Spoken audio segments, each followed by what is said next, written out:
পচনশীল স্বৈরতান্ত্রিক সমাজ ব্যবস্থা থেকে আমাদের নিষ্কৃতি পাওয়ার কোনো উপায় নেই। সেই অবস্থা ধরেই আমি আমার কবিতা, কবি নবায়ন ভট্টাচার্যের কবিতা আমি পাঠ করে শোনাচ্ছি।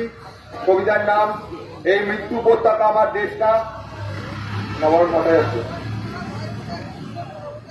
যে পিতা সন্তানের লাশ শনাক্ত করতে ভয় পায়, আমি তাকে ঘৃণা করি। যে ভাই এখনো নির্লজ্জ স্বাভাবিক হয়ে আছে, আমি তাকে ঘৃণা করি। যে শিক্ষক, বুদ্ধিজীবী, কবি ও কেরানি প্রকাশ্য পথে এই হত্যার প্রতিশোধ নিতে চায় না, আমি তাকে ঘৃণা করি। 8 জন মৃতদেহ চেতনার পথ জুড়ে শুয়ে আছে, আমি অপ্রকৃতিস্থ হয়ে যাচ্ছি।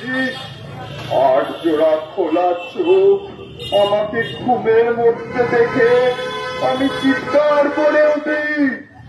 আমাকে তারা ডাকছে অবেলায় উদ্যানে, সকল সময় আমি উন্মাদ হয়ে যাব, আত্মহত্যা করব, যা ইচ্ছে হয় তাই করব।